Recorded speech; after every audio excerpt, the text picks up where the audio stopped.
Hello friends, welcome to channel crafted comforts. இன்றைக்கி நம்ம ஒரு டிஐஒய் கிராஃப்ட் பார்க்க போகிறோங்க. ஆனால் அதுக்கு முன்னாடி விநாயகர் சதுர்த்தி அன்னைக்கு நம்ம என்னென்ன பண்ணோம் அப்படிங்கிறத நான் உங்கள் கூட ஷேர் பண்ணிக்கிறேன். அன்னைக்கு காலையில் நாங்கள் சீக்கிரமாக எழுந்திரிச்சு ரெடி ஆகிட்டு கோட் படம் பார்க்க போயிருந்தோம். அதுக்கு முன்னாடி குக்கிங் வேலையெல்லாம் முடிச்சிடலாம் அப்படின்ட்டு தான் பண்ணிட்டு இருக்காங்க. நம்ம ஃபேமிலி அப்புறம் நம்ம ஃப்ரெண்டு ஃபேமிலி 2 பேரும் சேர்ந்து ஒரு 9:30 மணி ஷோக்கு புக் பண்ணியிருந்தோம். அதனால ஃப்ரெண்டும் நானும் சேர்ந்து என்ன டிசைட் பண்ணியிருந்தோம்னா, காலையில் பிரேக்ஃபாஸ்ட்டு அவங்க வீட்டில், லஞ்சு நம்ம வீட்டில் அப்படின்னு நினச்சிருந்தோம். இந்த மாதிரி பண்ணுறதுனால நம்மளுக்கு வேலையும் சிம்பிளாக முடியும். அப்புறம் ஒரு ஸ்மால் கெட் டுகெதர் மாதிரியும் ஆச்சு அப்படின்னு சொல்லிட்டு தான் டிசைட் பண்ணியிருந்தோம். அவங்க வீட்டில் பிரேக்ஃபாஸ்ட்டுக்கு வந்து ஆப்பம் அப்புறம் கத்திரிக்காய் சட்னி, தேங்காய் சட்னி செஞ்சுருந்தாங்க. நம்ம வீட்டில் ஒரே ஐட்டமாக வெஜ் பிரியாணி செஞ்சிடலாம் அப்படின்னு சொல்லிட்டு தான் பண்ணிட்டு இருக்காங்க. அன்னைக்கு லீவு நாளுங்கிறதுனால 6 மணிக்கு மேலே தான் எழுந்திரிச்சோம். எப்பவும் போல் எழுந்திரிச்சு ரெஃப்ரெஷ் ஆகிட்டு கோலம்லாம் போட்டுட்டு அப்புறம் கிச்சனுக்குள்ளே வந்தாச்சு.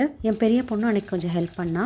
அவள் வந்து பன்னீர் வந்து கட் பண்ணி மேரினேட் பண்ணிட்டு தோசைக்கல்லில் போட்டு ரோஸ்ட் பண்ணி எடுத்துட்டா. நான் கிச்சனுக்குள்ளே வரக்கு முன்னாடியே என் பொண்ணே வந்து கட் பண்ணி எல்லாம் மேரினேஷன் பண்ணி ஃப்ரை பண்ணி முடிச்சிட்டா. அப்புறம் நான் வந்து பிரியாணிக்கு தேவையான ஐட்டம்ஸ் எல்லாம் எடுத்து வச்சு கட் பண்ணி வச்சிருக்காங்க. பிரியாணி வந்து 2 ஃபேமிலிக்கு செய்யறதுனால நம்ம ஃபேமிலிக்கு எடுக்கிற மாதிரியே டபுளாக எடுத்திருக்கேன். நான் 2.5 டம்ளர் பாஸ்மதி ரைஸ் ஊற வச்சிருக்காங்க. அதுக்கு இப்போ பிரியாணி செஞ்சிடலாம் வாங்க. இது வந்து ரொம்ப ஹெவி மசாலாவோட இருக்காதுங்க, ரொம்ப லைட்டாக தான் இருக்கும். குக்கரில் எண்ணெய் ஊற்றிங்க. பிரியாணி இலை, பட்டை, கிராம்பு, ஏலக்காய், ஸ்டார் அனீஸ் எல்லாம் போட்டாச்சு. நான் எண்ணெய் சூடாகிறதுக்கு முன்னாடி அவசரத்தில் போட்டேங்க. அதனால எப்படி இருந்தாலும் 1 நிமிஷம் ஆயிரும்.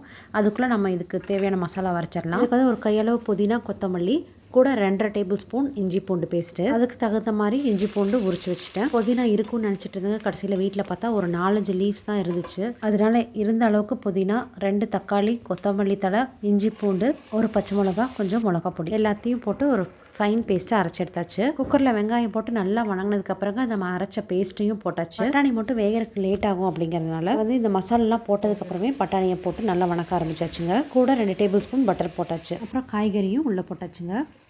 இந்த வெஜ் பிரியாணிக்கு சைட் டிஷ்ஷாக எதுவும் செய்யலைங்க. அதுக்கு பதிலாக ரெடிமேட் பொட்டேட்டோ பேட்டிஸ் மாதிரி ஏதோ ஒன்று வாங்கியிருந்தோம். அதை வந்து ஆயிலில் ஃப்ரை பண்ணி எடுத்தால் அது ரெடி ஆயிரும்.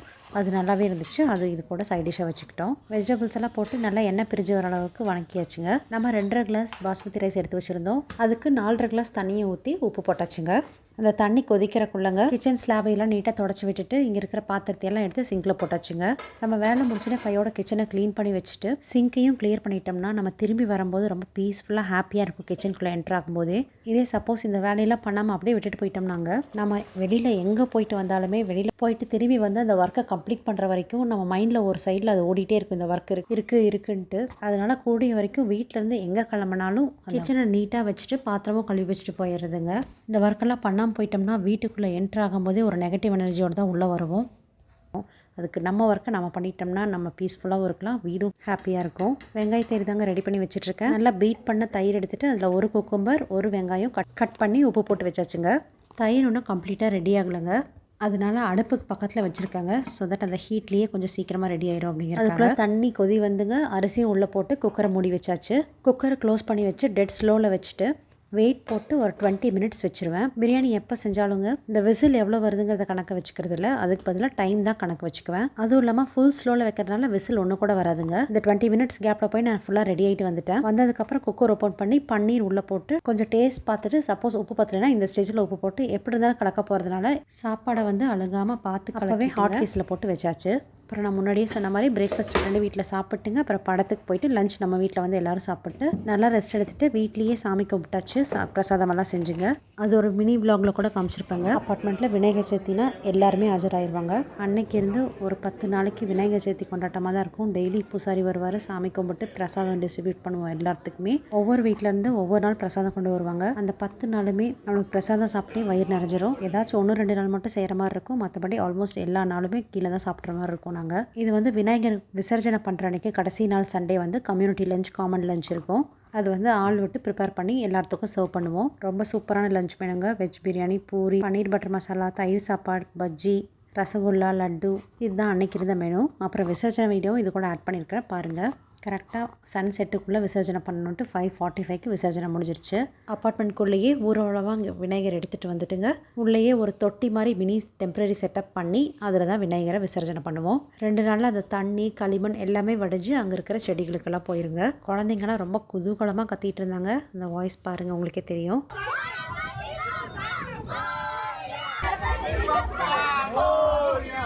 வாங்க இப்போ நம்ம டிஐஒய் கிராஃப்ட் பார்க்கலாம்.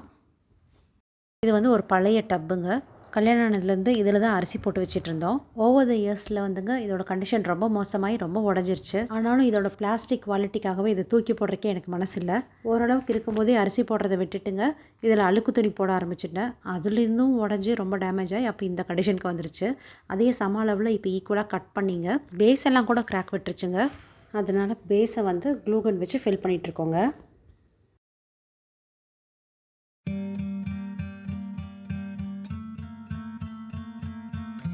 நம்ம இந்த பேஸ்கெட் ஃபுல்லாக இப்போ ரோப் வந்து சுற்ற போகிறோங்க. இந்த பேஸ்கெட்டோட பேஸே கிராக்கெல்லாம் விட்டுருக்கிறதுனால நம்ம அடியிலிருந்தே நம்ம சுற்ற ஆரம்பிச்சிடலாம். அடிப்பகுதி அப்படிங்கிறதுனால நான் தேங்காய் நார் கயிறு தான் எடுத்துக்கிறேங்க. சென்டரில் வந்து க்ளூகன் போட்டு பொறுமையாக நம்ம சுற்றிட்டு வரலாங்க. ஓவர்லாப் ஆகாமல் பார்த்துக்கணும். ஆர்ட் அண்ட் கிராஃப்ட்னால் பொதுவாக எனக்கு ரொம்ப பிடிச்ச விஷயம். அதுலேயும் பெஸ்ட் அவுட் ஆஃப் வேஸ்ட் பண்ணுறது எனக்கு ரொம்ப சந்தோஷம் கொடுக்கும். ஏன்னா இதனால் யூஸே இல்லைன்னு நம்ம நினைப்போம். அதுலேருந்து நத்திங் டு சம்திங் இந்த ஃப்ரேஸை தான் நான் எப்போவுமே மனசில் வச்சுக்குவேன். இப்போ வந்து பேஸ்கெட்டோட சைட்ஸில் இருக்கிற கிராக்கையும் க்ளூகன் போட்டு ஒட்ட வச்சுட்ருக்கேன். இந்த தேங்காய் நார் கயிறு வந்து தீர்ந்ததுனால நான் சணல் கயிறு எடுத்து மிச்சத்தை ஃபில் பண்ணிகிட்ருக்கேங்க. இப்படியே பேஸ் ஃபுல்லாக நம்ம ஒட்டி முடிச்சிடலாங்க. இப்போ பேஸ் ஒட்டி முடிச்சதுக்கப்புறங்க நம்ம இந்த ஒயிட் கலர் ரோப் வந்து ஒரு பண்டில் வாங்கி வச்சுருந்தேன். இந்த ரோப் வாங்கி ஒரு வருஷமே இருக்குங்க.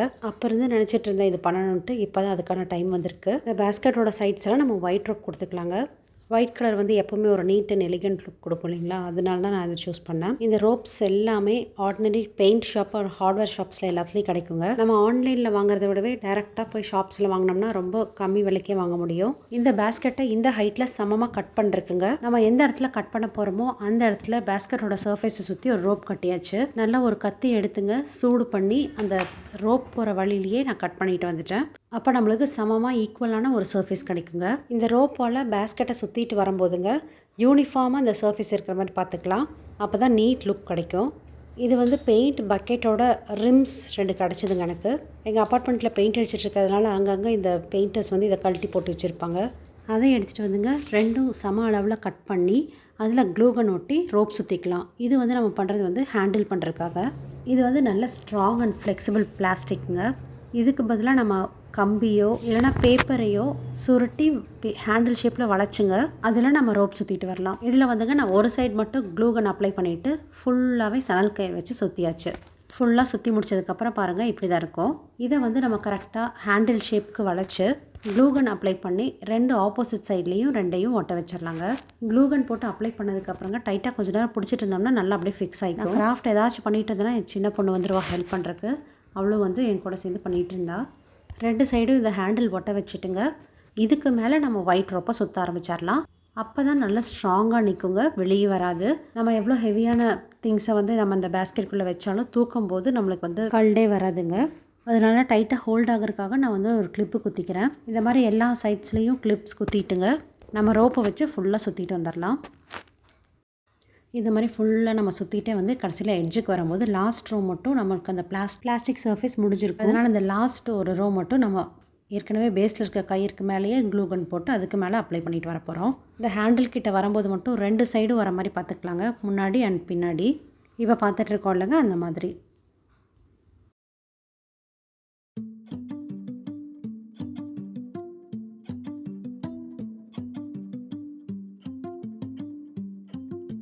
இப்போ வந்து நல்லா ரோப் சுற்றி சரவுண்ட் பண்ணி ஒட்டியாச்சுங்க.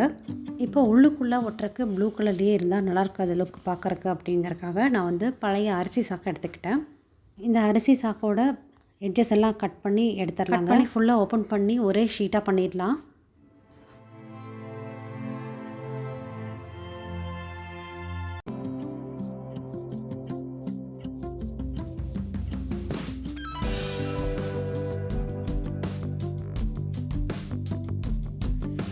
இப்போ வந்து இந்த அரிசி சாக்கை வந்து 2ஆக மடித்து இந்த பேஸ்கெட்டோட ஹைட்டுக்கு தகுந்த மாதிரி நம்ம கட் பண்ணி எடுத்துக்கலாங்க.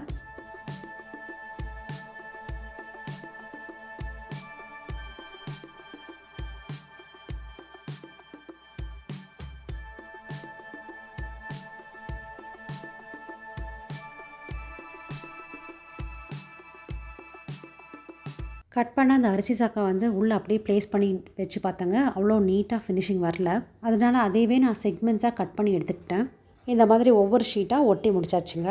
இந்த மாதிரி ஒட்டும் போது சுருக்கம் இல்லாமல் இருந்துச்சு. இந்த ஷீட்டை கட் பண்ணுறதுக்கு முன்னாடி அப்படியே ரோல் பண்ணி அப்படியே ஒட்டினதில் இப்போ பாருங்கள் எவ்வளோ சுருக்கமாக இருந்துச்சு. அவ்வளோ ஃபினிஷிங் நல்லா இல்லை.